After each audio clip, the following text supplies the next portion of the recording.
कब से रह रहे हैं आप लोग यहाँ?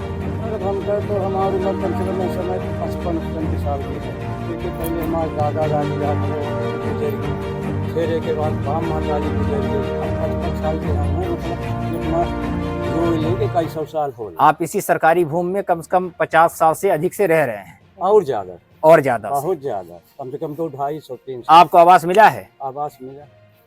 अब आपको क्या दिक्कत आ रही है? दिक्कत बहुत लोग कह रहे हैं कि हमारे जमीन में खत बनाए, और कितने काम कर रहे हैं, जमीन बनाई तो हम खाई खाएं। कौन बोल रहा है?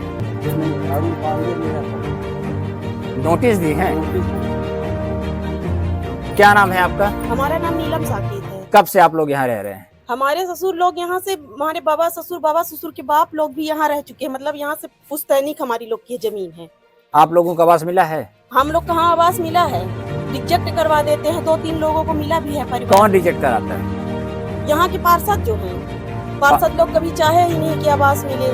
अब आपको क्या दिक्कत आ रही है? हमको दिक्कत हो रही है कि मीना पांडे जो है और अरुण पांडे, उनकी बाउंड्री जो बनी है आज 25 साल पहले बनी है। 25 साल पहले वो हमको नोटिस क्यों नहीं दिए थे कि हमारे जमीन में तुम बसे हो? हमको 25 साल पहले नोटिस देना चाहिए ना। लेकिन जब आज ये मऊगंज को जिला बना दिया गया तो अब हम गरीब कहाँ जाएंगे? जब जिला बना दिया गया तो यहाँ हम लोग को रोज नोटिस देते हैं। जब हमारे बाबा पुरखा यहाँ मजदूरी कर रहे थे इनकी, तो कितने में मजदूरी कर रहे थे, कितने में ये मजदूरी करवा के बस आए थे यहाँ पर। आज हमको उसी रेट की मजदूरी चाहिए, जो रेट आज है वही आज हमको दे वो, और तब यहाँ से हमको निकालें। बोलते हैं कि हमारे जमीन में बसे हो, खाली करो और पीछे देंगे तुमको। हमको पीछे क्यों दोगे? जब हमारा यहाँ कुछ है ही नहीं तो हम पीछे कहाँ जाएंगे? जब आगे नहीं है तो पीछे क्यों दे रहे हो? ये जमीन सरकारी है तो पीछे देने का क्या मतलब है? क्या मतलब है? पीछे हम कहाँ चले जाएं? जब शासकीय बता रहा है हमारा ये जमीन, तो हमको सरकार निकालेगी कि मीना पांडे अरुण पांडे निकालेगी? आप लोगों को कोई पट्टा वगैरह कुछ मिला हुआ हाँ था? है, पट्टा? आवास का भी पट्टा है और हमारे घर का भी पट्टा है। थोड़ी लापरवाही की वजह से जरूर नहीं हुआ हम लोग का वो पट्टे में रिन्यू हो गया। मीना पांडे अरुण पांडे, मीना पांडे का घर वाला अरुण पांडे राजन शुक्ला की बहन है।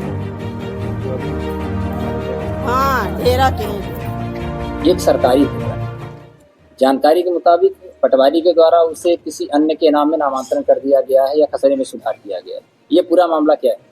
देखिए, मामला ऐसा नहीं है। मामला ऐसा है कि वहाँ पे निजी भूमि है और निजी भूमि बहुत बड़े यहाँ के डिप्टी सीएम की बहन का है।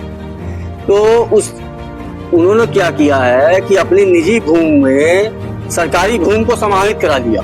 ये जो शासकीय भूमि 52/1 है, इसका रकबा क्यों अपने निजी भूमि में समाहित करा लिया।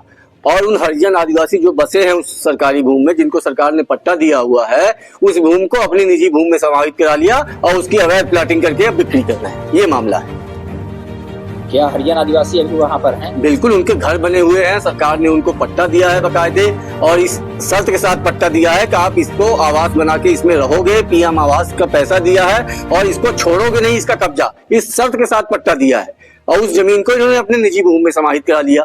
निजी भूमि का रकबा 1 एकड़ का है और वो शासकीय भूमि और सड़क की भूमि को अपने रकबा में अपने नक्शे में समाहित करा लिया। उसका रकबा 1 एकड़ की जगह 1.25 एकड़ हो गया। तो बताइए, ये कितना अंधेर कर दी। क्या हरिजन आदिवासी जो है बेदखली का आदेश हो गया? बिल्कुल बिल्कुल ठीक कह रहे हैं कि उसी जो नक्शे में समाहित करा लिया उनका रकबा, तो उनका तो रकबा रह नहीं गया। अब उन्होंने तहसीलदार से बेदखली का आदेश करा दिया। बेदखली की नोटिस उनको मिल रही है रोज। तो बिल्कुल बुलडोजर लगा के हटाने की तैयारी में।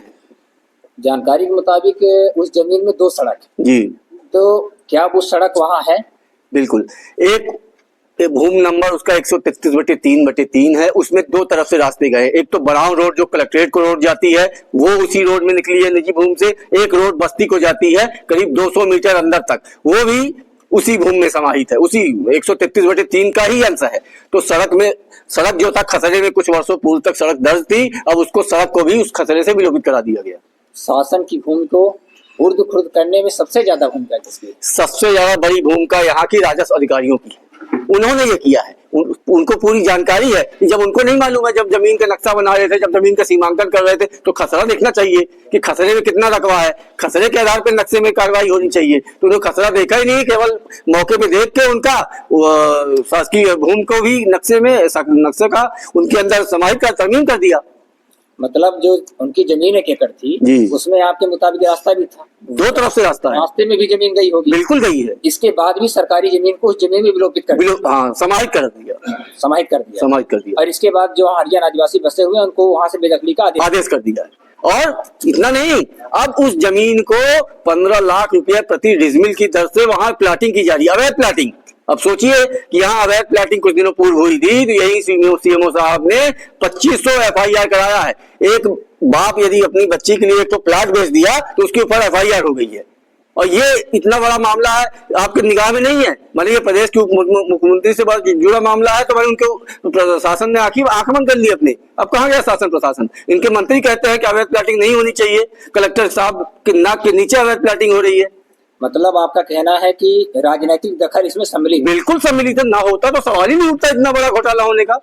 भाई किसका हाथ हो सकता है इसमें प्रदेश के उप मुख्यमंत्री जो हैं उनकी बहन है ये, जिनके नाम से ये जमीन है, और उनके दबाव में राजस्व अधिकारियों ने ये ऐसा सरकारी जमीन को खुर्द-बुर्द किया है।